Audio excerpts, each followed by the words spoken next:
Samajwadi party के वरिष्ठ नेता स्वामी प्रसाद मौर्य जी हमारे साथ बातचीत के लिए मौजूद हैं। भारतीय जनता पार्टी की दोबारा सरकार बन चुकी है और इस सब मुद्दों को लेकर हम उनसे बात करते हैं। सर, आपने बड़े दावे किए थे कि इस बार परिवर्तन होगा और भारतीय जनता पार्टी को हम सबक सिखाएंगे, लेकिन दांव आपका उल्टा पड़ गया। देखिए, राजनीतिक अखाड़े में कभी कभी दांव उल्टे पड़ते हैं। ये कोई नई बात नहीं है और प्रत्याशित भी नहीं है। जीत हार लोकतंत्र के दोनों पहलू हैं। जीत और हार होती रहती है और जीत और हार दोनों को स्वीकार भी करना पड़ता है। इसलिए पहली बात तो मैं जो भी जनादेश आया है मैं उसका सम्मान करता हूँ। मैं चुनाव हारा हूँ, हिम्मत और हौसला नहीं हारा हूँ। इसलिए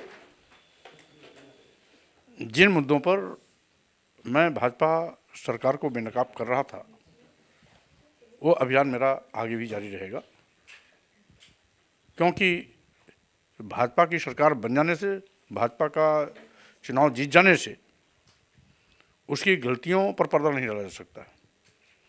जिस तरीके से दलितों और पिछड़ों के आरक्षण के साथ मजाक किया गया, आरक्षित पदों पर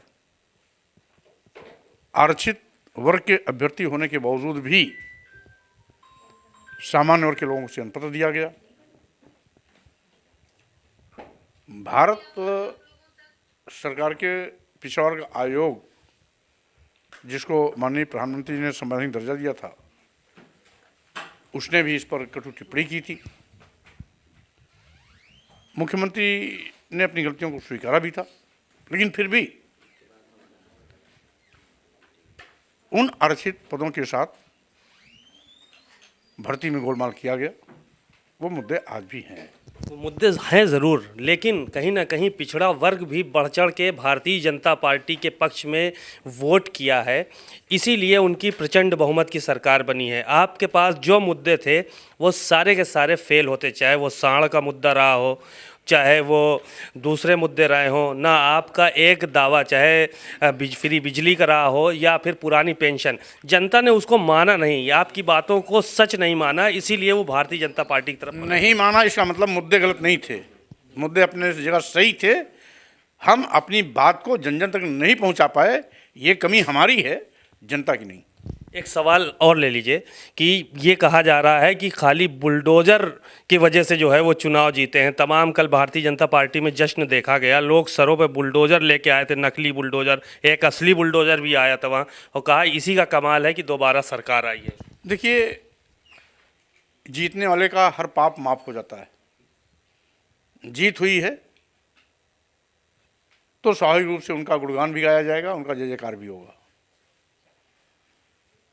लेकिन उनके जय जयकार होने का मतलब ये नहीं कि जो उन्होंने दलितों के साथ अन्याय किया, दलितों के आरक्षण पर डकैती डाली, पिछड़ों के आरक्षण पर डकैती डाली, आरक्षित जगहों पर सामान्य वर्ग के लोगों की भर्ती कर दिया, ये मामला हल नहीं हो जाता। इसलिए और आज भी छुट्टे सांड का झुंड किसानों की फसल चर रहा है, तो जो सच है वो सच आज भी है। इसलिए सच को जन जन तक ले जाने का काम करना अभी बाकी है। जहां हम नहीं पहुंचा पाए अपनी बात को, वहां अभी पहुंचाना है। और समाजवादी पार्टी भले सरकार में ना आ पाई हो, जनकार बेतहाशा बढ़ा है, विधायकों की संख्या 2.5 गुना ज़्यादा बढ़ी है, जनधार भी हमारा 10-12% बढ़ा है। और इसलिए हम ये कह सकते हैं कि हमें कोई मलाल नहीं है। हम हार भले गए हों, लेकिन हमारा जनधार बढ़ा, विधायकों की संख्या 2.5 गुना बढ़ी। हम बढ़त की ओर हैं, आगे और भी बढ़ते रहेंगे। भाजपा का नुकसान हुआ, भले ही कुछ सीटों का नुकसान हुआ, सरकार भले आ गई हो, लेकिन तमाम सीटों को उनको हारना भी पड़ा। समाजवादी पार्टी को उस पर कब्जा भी हुआ। इसलिए सरकार बनाने के बाद उनको ऐंठना भी चाहिए, खुशी मनाना भी चाहिए, लेकिन मुद्दे हमारे गायब नहीं है, मुद्दे अभी जिंदा है। फाजिल नगर की जनता के लिए कोई आपको मैसेज है? स्वाभाविक रूप से वहाँ के हमें जिन 72,000 लोगों ने अपना वोट दिया है उनको बहुत बधाई, शुभकामना। और वैसे भी हमने तो सभी विजित प्रत्याशियों को बधाई दे ही दी है, तो इसलिए हम मतदाताओं को भी बधाई देते हैं। बातचीत के लिए शुक्रिया। आप सुन रहे थे स्वामी प्रसाद मौर्य जी को। साफ तौर पर इन्होंने कहा कि भारतीय जनता पार्टी की सरकार भले बन गई हो, लेकिन जो हमारे मुद्दे थे वो गलत नहीं थे और उन मुद्दों को हम जनता तक नहीं पहुंचा पाए, ये हमारी कमी थी। आने वाले समय में इन मुद्दों को लेकर जनता के बीच में जाएंगे और समाजवादी पार्टी की सरकार आने वाले समय में बनाने का काम करेंगे। कैमरामैन राजेश के साथ सीमा नकवी, भारत समाचार, लखनऊ।